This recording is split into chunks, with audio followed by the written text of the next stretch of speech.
People loved to talk about castles and kings, but the real heartbeat of medieval life pulsed inside the inns. These lively places were crowded, noisy, and full of stories that never made it into history books. If you truly want to know what staying at a medieval inn was like, then step inside and see for yourself. If you have ever complained about slow service at a restaurant, be thankful you are not eating in a medieval inn. Dining out in those days had nothing to do with menus or special requests. It was simply about filling your stomach with whatever the innkeeper had managed to catch, find, or scrounge up that day. The main dish on most days was stew, but not the hearty, homemade kind with recognizable ingredients. It was a mysterious mix that changed depending on what meat could be found. Scoring rabbit was a treat. Getting squirrel was far more likely, though less appetizing. The medieval game of guess the meat was not for fun. It was dinner. Travelers often joked that asking what was in the stew was the fastest way to lose your hunger. Meals came in wooden bowls, served with a chunk of bread. This bread was not soft or airy, but hard and dense, meant to act as a makeshift plate called a trencher. Trenchers soaked up stew juices until they were soft enough to eat. If guests were too full, these soaked bread plates were collected and either given to beggars or fed to animals. One thing no medieval inn ever lacked was ale.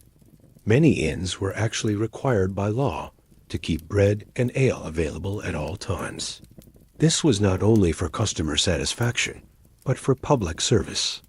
English laws from the 1200s ordered inns along major roads to maintain food and drink for passing travelers. Some ale was so thick that you could stand a spoon in it if you could still find the spoon after dropping it in.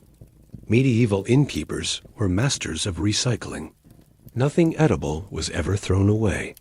The porridge from breakfast might become part of that night's stew, and yesterday's stew might find new life in tomorrow's pot. People called it thriftiness, not food poisoning. In many inns, the cooking pot was never completely emptied, just continually refilled. Some merchants even joked that certain stews had been bubbling for years without ever stopping. Those willing to pay extra could sometimes get slightly better meals. You might be lucky enough to find a piece of cheese that was only halfway spoiled or a cut of meat you could identify without guessing. Fresh fish appeared mainly at inns near rivers or coasts, and even then, fresh was a generous description. Utensils were basic. Most people had only a knife and a spoon. Forks were rare, and fingers were common tools. Table manners were simple: try not to jab your neighbor while reaching for bread. Meals were served at set times, and everyone ate together at long tables. These shared meals were where gossip spread, deals were struck, and fights occasionally broke out.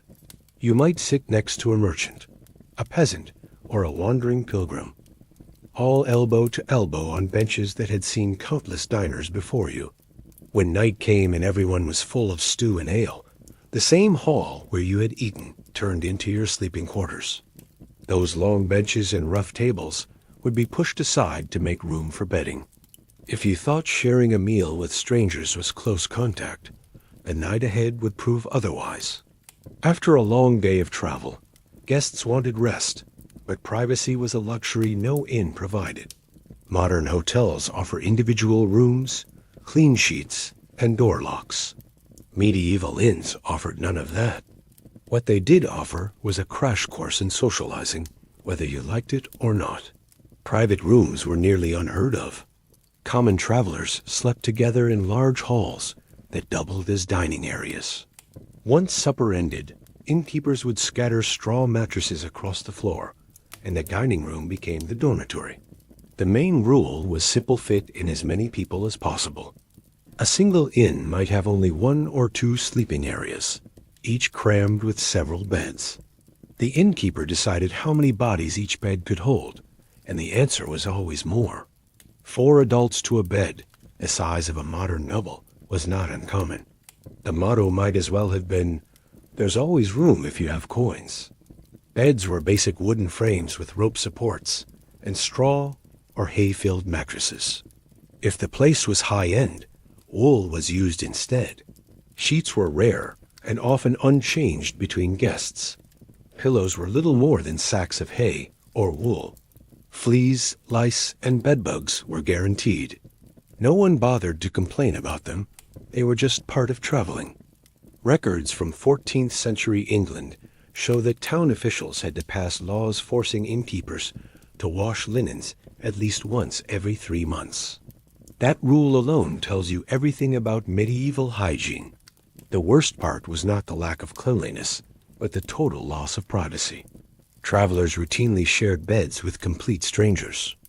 Your companions might be merchants, pilgrims, or drunk locals who had passed out before making it home. You went to sleep beside someone whose name you did not know, but whose snoring you would remember forever. Only the richest travelers, wealthy merchants, or lesser nobles could expect any kind of private room. Even then, the price for that small chamber was high enough to make anyone think twice before paying.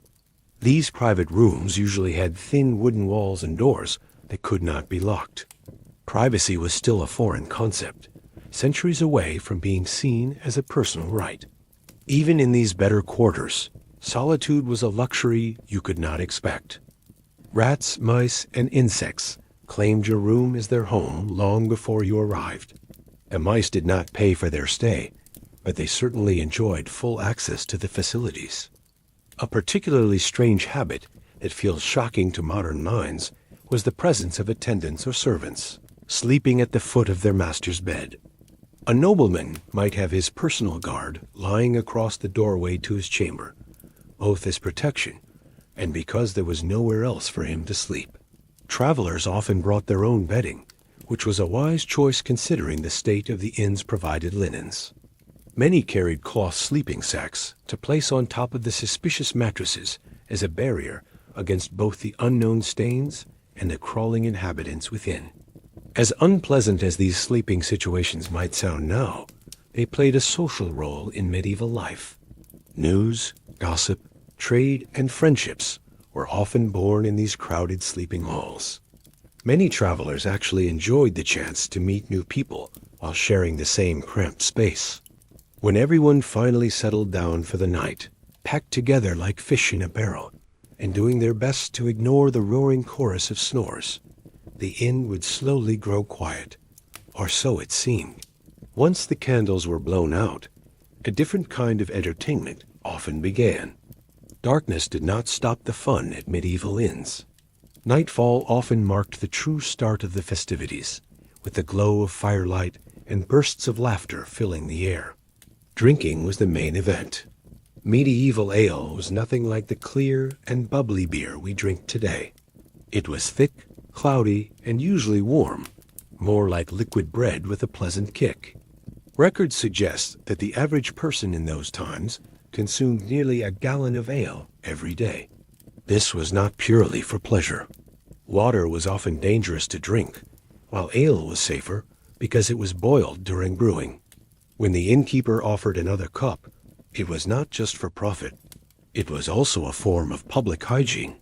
Dice games were the preferred gambling pastime. Easy to play and just as easy to cheat at, dice could turn friendly strangers into bitter enemies within minutes. Fights were so common that towns began passing laws banning weapons inside taverns. Singing was another beloved entertainment. Boisterous songs with endless verses that everyone somehow knew by heart echoed through the smoky rooms. Tales of heroes, doomed romances, and glorious battles grew louder and more chaotic as the night went on. By the 10th verse, even the inn's cat could sing better than most of the guests. Some inns drew traveling performers. Minstrels, jesters, and storytellers would trade songs or stories for food, drink, or perhaps a cleaner sleeping space. They carried fresh tales and news from faraway towns. Tavern brawls were so frequent, they might as well have been listed on the evening's schedule. A successful night was one that ended with most of your teeth still in place. Innkeepers often kept stout sticks nearby to break up fights when things got out of hand. The most valuable entertainment of all, however, was gossip. News spread slowly in medieval times, and inns served as the information centers of their communities.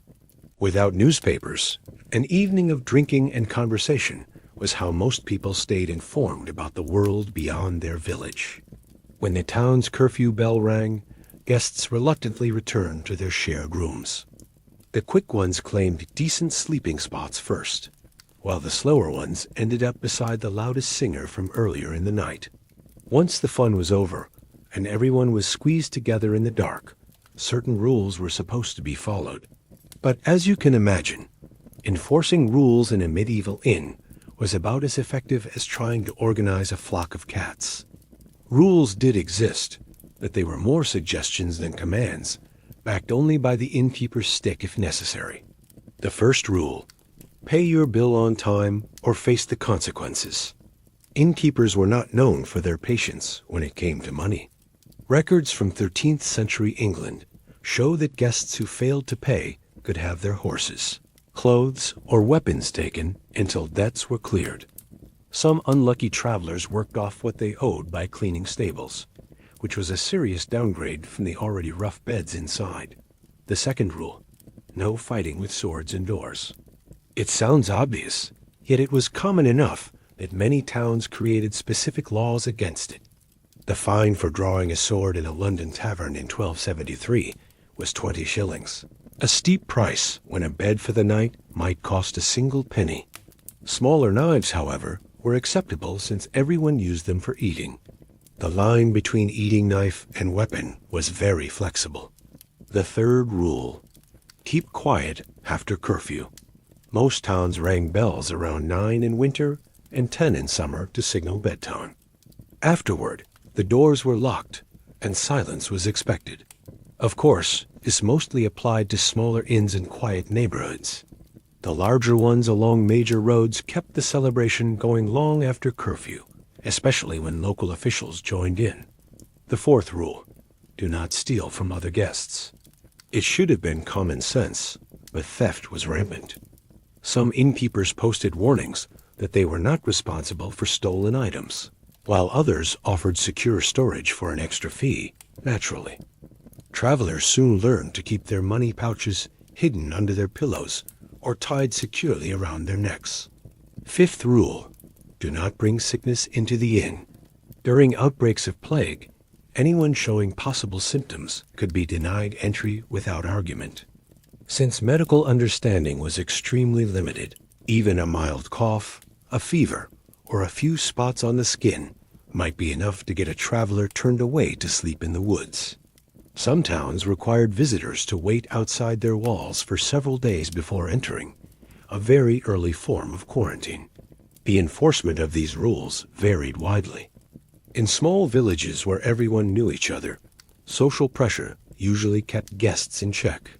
In busy trading towns or along major roads, how strictly rules were applied often depended on a guest's wealth or status.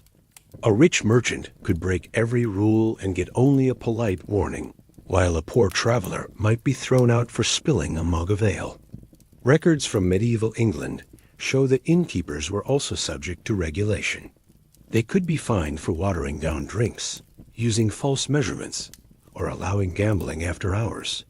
In 1309, an innkeeper in York was fined the equivalent of 2 weeks' earnings for selling ale in unmarked containers, which was illegal since standardized measures were required by law.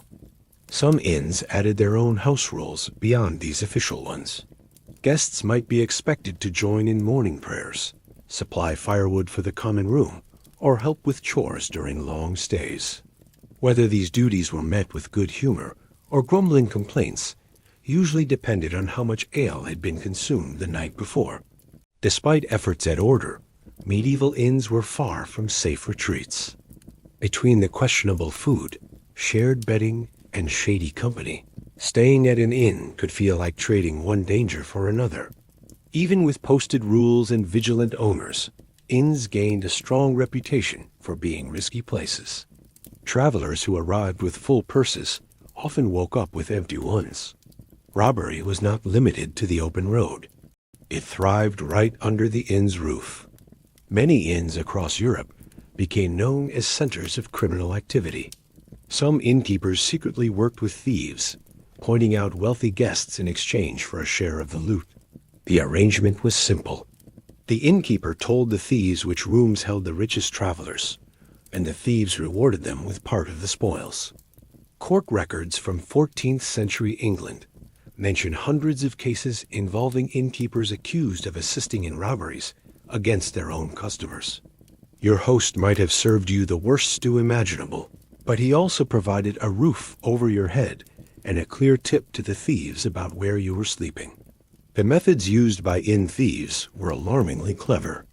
Some drilled small holes through walls to spy on guests and count their coins.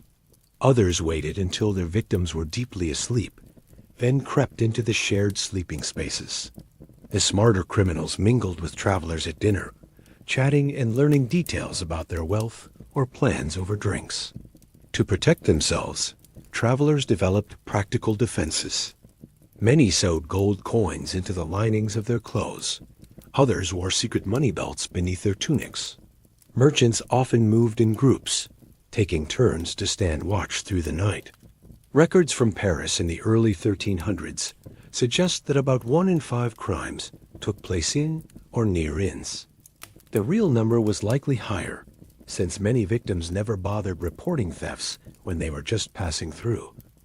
Not every danger, however, came from thieves. Fire was a constant threat in wooden medieval buildings. Inns, with their cooking fires, candles, and drunken guests, were especially at risk. A single blaze could easily destroy several nearby buildings. Because of this, many towns passed strict laws requiring fires to be covered or extinguished at night. In London, the nightly curfew bell was literally a warning to cover the fires. The term couvre-feu, meaning just that in French. Food poisoning was another constant danger. With no refrigeration and very poor hygiene, one bad meal could leave a traveler violently ill. Records from monastery hospitals along major roads describe many cases of travelers seeking treatment for stomach problems after eating at roadside inns. Diseases spread quickly in the crowded and stuffy sleeping areas. During plague years, the risk of infection in inns was especially high. Some towns even banned travelers entirely during outbreaks, forcing them to camp in fields outside the city walls. Then there was the danger that awaited travelers once they left the inn. Robbers often watched who came and went, noting when wealthy guests departed, and then following them to ambush them along lonely roads. Some thieves practically made a business out of overhearing travel plans during dinner. This constant danger encouraged travelers to leave in small groups, even if they had only just met, for the sake of safety. Perhaps the worst part of all was how little legal protection travelers had. As a stranger in a new place, your chances of getting justice after being robbed or cheated were slim. Local courts nearly always favored residents over outsiders. Unless you had noble status or powerful allies, your complaint would likely be ignored. Yet, despite the danger, people kept traveling, and inns continued to play an essential role. They were dirty, risky, and uncomfortable, but still better than sleeping outside. Travelers learned to adapt and take precautions. So why, despite all the discomfort and danger, did medieval people keep staying at inns? The answer lies in what these places offered beyond food and a bed. They provided a sense of connection, information, and shelter that the open road could never promise. Inns were the information networks of their time.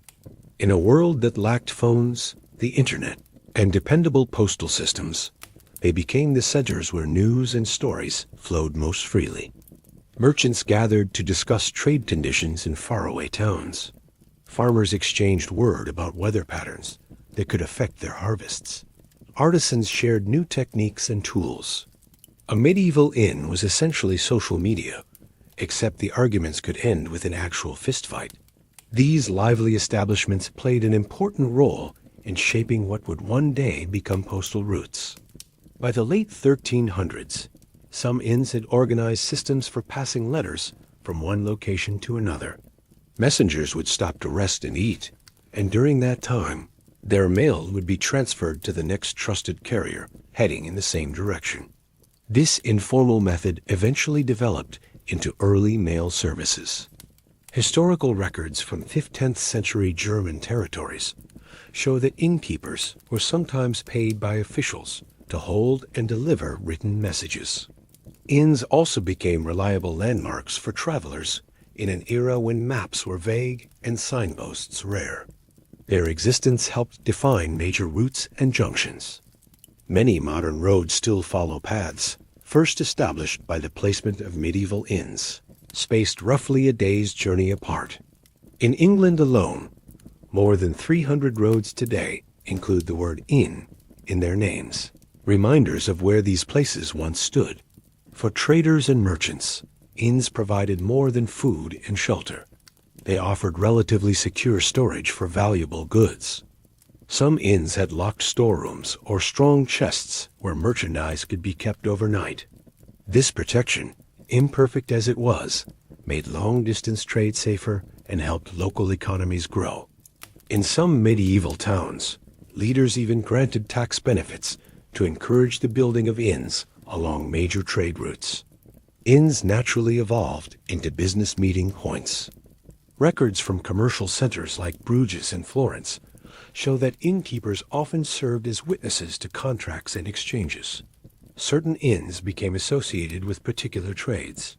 A spice merchant, a wool dealer, or a craftsman could easily find the establishment that suited their business best. For local governments, inns offered a way to keep track of movement within their territories. Many authorities required innkeepers to report the names of their guests to officials. What began as a method for detecting criminals or spies gradually transformed into an early version of travel registration. By the middle of the 15th century, some Italian cities were already collecting information about visitor numbers through these inn records. Surprisingly, the presence of inns also brought indirect public health benefits. Though cleanliness was far below modern standards, towns with popular inns were forced to improve their waste disposal and drainage systems to handle the higher foot traffic. Archaeological digs at the sites of medieval inns often reveal more advanced plumbing and drainage than that found in nearby homes of the same time period. Cultural exchange thrived within inn walls, where travelers from distant lands gathered under one roof. Songs, stories, and languages mixed freely. Cooks traded recipes and ingredients, creating new flavors that blended local and foreign influences. Households that had once eaten only what they could grow began to adopt dishes learned from travelers' tales. An innkeeper once joked that he could tell a guest's homeland not by their speech, but by how much they complained about the local ale compared to their own. Different types of inns soon emerged to serve particular groups of travelers. Inns built for pilgrims offered small chapels or religious icons and guidance on the Holy Road. Merchant inns provided weighing scales, writing desks, and larger tables for business discussions. Inns near universities gave scholars and students quieter corners and candles for studying after dark. Over time, many of these inns grew in reputation, comfort, and importance.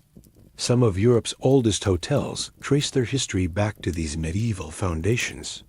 The Old Bell in England and the Beaux Rivages in Geneva both began as humble roadside inns centuries ago. Though modern guests no longer share beds with strangers or worry about fleas in the straw, the traditions of hospitality, communication, and community remain their legacy.